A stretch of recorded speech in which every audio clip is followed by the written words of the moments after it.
नमस्कार दोस्तों, स्वागत है आप सभी का आपके channel education for better tomorrow में।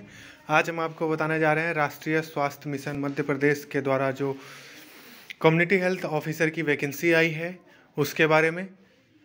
पूरी वीडियो को हम देखेंगे जिसमें हम बताएंगे आपको vacancy detail, educational qualification, eligibility criteria, पे स्केल, सैलरी और इस फॉर्म को कहाँ से अप्लाई करना है और कब तक आप इस फॉर्म को ऑनलाइन अप्लाई कर सकते हैं।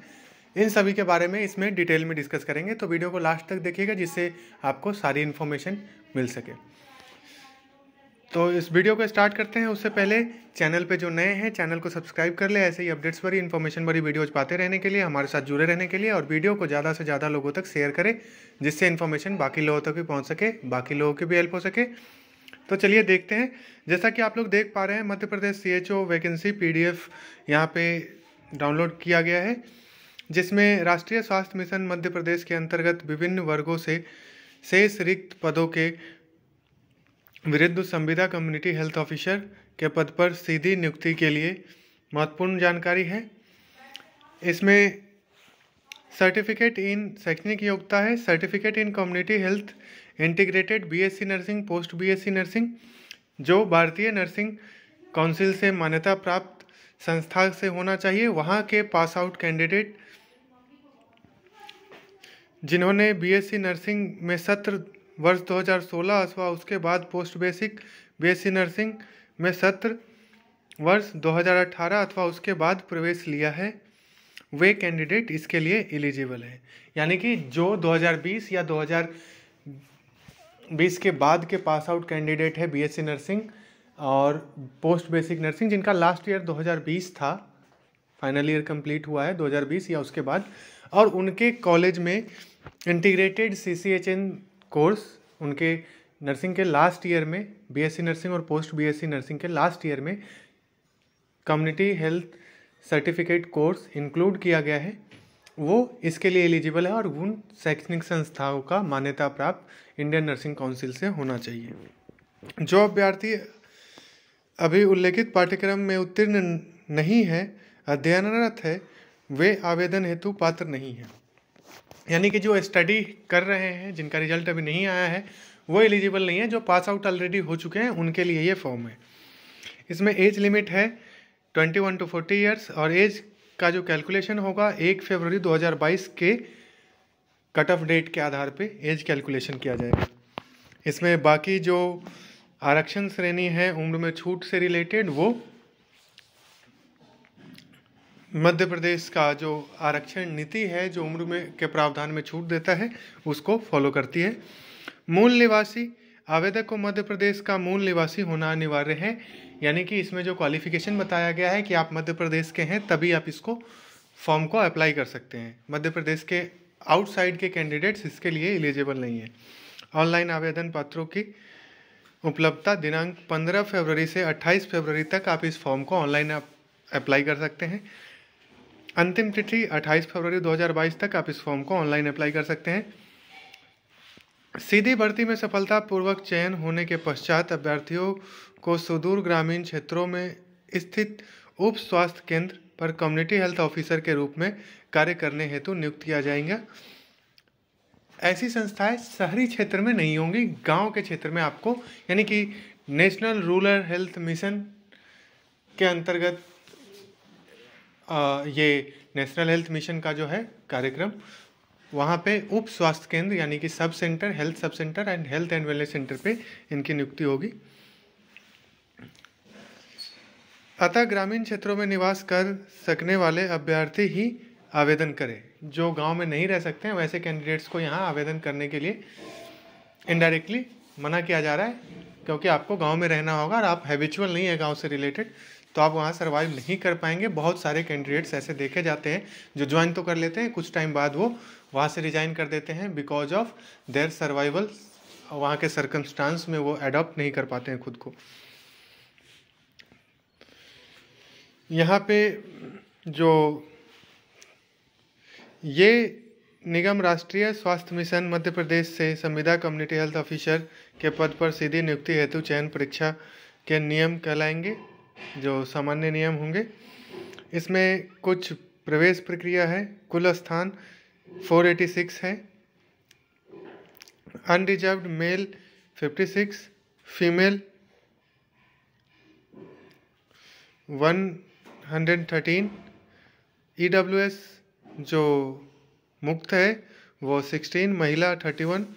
इस तरीके से रिजर्वेशन कैटेगरी यहाँ पे दिया गया है, किस कैटेगरी में कितने कैंडिडेट्स के लिए आरक्षित सीट है। प्रत्येक वर्ग में 33% सीटें पद महिलाओं के लिए आरक्षित रहेगी। यहाँ पे ऑनलाइन रिटन टेस्ट से पात्रता तय किया जाएगा, जहाँ पे online test for direct recruitment for contractual community health officer, संविदा कम्युनिटी हेल्थ ऑफिसर पद पर सीधी भर्ती के लिए ऑनलाइन लिखित परीक्षा का आयोजन किया जाएगा। और इसमें राष्ट्रीय स्वास्थ्य मिशन मध्य प्रदेश के तत्पर्य ये एग्ज़ाम कराया जाएगा। मेरिट रैंक के अनुसार सीधी भर्ती परीक्षा में चयनित उम्मीदवारों के लिए रिक्त उप स्वास्थ्य केंद्र पर पदस्थापना हेतु पृथक से काउंसलिंग प्रक्रिया संचालित की जाएगी। शैक्षणिक एवं अन्य अर्हताएं यहाँ पे दिया गया है, जैसा कि हमने आपको स्टार्टिंग में भी बताया है। अब इसके बारे में जो उम्मीदवारों को बिंदु क्रमशः 5.1 के संदर्भ में अपने नर्सिंग कॉलेज के प्राचार्य से दिए गए प्रारूप के अनुसार इस आशय का एक प्रमाण पत्र ऑनलाइन आवेदन पत्र के साथ प्रस्तुत करना होगा, यानी कि परिशिष्ट 1 में दिया गया है जो CCS सर्टिफिकेट से रिलेटेड है। हम आपको वो दिखाएंगे फॉर्मेट। इसके बाद आपको MP नर्सिंग काउंसिल में पंजीकृत होना चाहिए, पंजीयन हेतु आवेदन किए जाने का प्रमाण पत्र। और जिनका रजिस्ट्रेशन MP नर्सिंग काउंसिल में नहीं हुआ है वो अप्लाई किया हुए हैं अगर, तो वो रिसिप्ट लगा सकते हैं उसका कि उन्होंने अप्लाई कर दिया हुआ है वहाँ ट्रांसफ़र करने के लिए MP नर्सिंग काउंसिल में। यह कुछ टर्म्स कंडीशंस है यहाँ आवेदन करने के लिए। राष्ट्रीय स्वास्थ्य मिशन मध्य प्रदेश के अंतर्गत संविदा आधार पर पूर्व से कार्यरत आवेदक को चयन के पश्चात उप स्वास्थ्य केंद्र के चयन हेतु चॉइस फिलिंग के पूर्व अपने वर्तमान पद से त्यागपत्र देना होगा एवं तत्संबंधी प्रमाण प्रस्तुत करना होगा।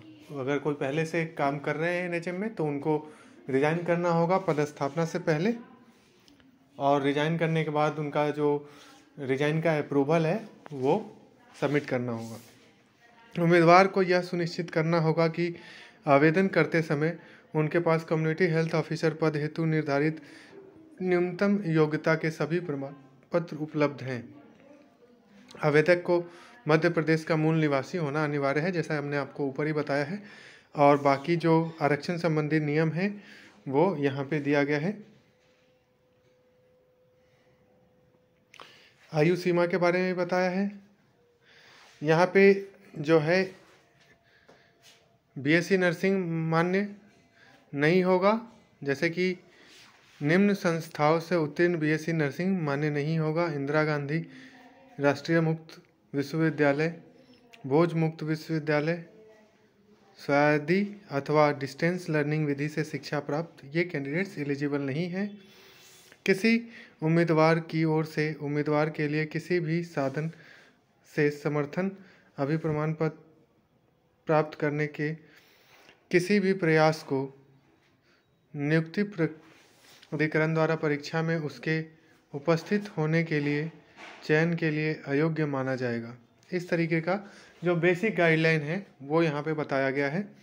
आवेदन करने के लिए आपको 28 फरवरी से पहले 28 फरवरी तक 11:59 रात्रि तक आप इसको, या उससे पहले जो वेबसाइट है www.sams.co.in, इस पे जाकर के आप इसको ऑनलाइन अप्लाई कर सकते हैं। आपकी सुविधा के लिए ये लिंक हम आपको डिस्क्रिप्शन बॉक्स में भी प्रोवाइड करेंगे, जहां से डायरेक्ट क्लिक करके आप ऑफिशियल वेबसाइट विजिट कर सकते हैं, डिटेल नोटिफिकेशन चेक कर सकते हैं और इस फॉर्म को ऑनलाइन अप्लाई कर सकते हैं। तो लिंक ये डिस्क्रिप्शन बॉक्स में आपको प्रोवाइड कर देंगे, जहां से आप इसको देख सकते हैं। बाकी आपको नर्सिंग कॉलेज के प्राचार्य से प्रशिष्ट 1 में फॉर्मेट में लेटर चाहिए, 12वीं और 10वीं का मार्कशीट सर्टिफिकेट, मूल निवास प्रमाण पत्र जो कि मध्य प्रदेश का होगा वो चाहिए, और उसके द्वारा जाति प्रमाण पत्र अगर जो जिनके लिए ज़रूरत है, जिन्होंने आरक्षण का लाभ लेना है, उनके लिए प्रस्तुत करना होगा। आर्थिक रूप से कमज़ोर वर्ग का प्रमाण पत्र जो ईडब्ल्यूएस के लिए अप्लाई करेंगे। निःसशक्त दिव्यांग प्रमाण पत्र यानी कि जो इस कैटेगरी में अप्लाई करेंगे उनको इसका भी सर्टिफिकेट देना होगा। एडमिट कार्ड है वो 7 दिन पहले डाउनलोड किया जा सकेगा www.nhmmp.gov.in से, या फिर आप www.sams.co.in से इसको डाउनलोड कर सकते हैं एग्ज़ाम के 7 दिन पहले। प्रत्येक प्रश्न के 4 अंक होंगे और विकल्प होंगे और प्रत्येक प्रश्न 1 अंक का होगा। 100 मल्टीपल चॉइस क्वेश्चंस होंगे और निगेटिव मार्किंग नहीं होगा। प्रश्न पत्र सॉल्व करने के लिए आपको 2 घंटे की अवधि दी जाएगी। यह है कुछ परीक्षा से रिलेटेड।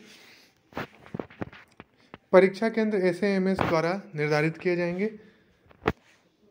कम से कम आपको 40% मार्क्स आपको स्कोर करना होगा इस एग्ज़ाम में। उसके बाद ही आप एलिजिबल होंगे। उसके बाद ऊपर से कट ऑफ में जो लोग आएंगे उनका सिलेक्शन होगा। अगर कैंडिडेट नहीं होता है तो भी मिनिमम 40% लोग जो लाएंगे उनका ही चयन होगा, अदरवाइज सीट खाली रहेंगी।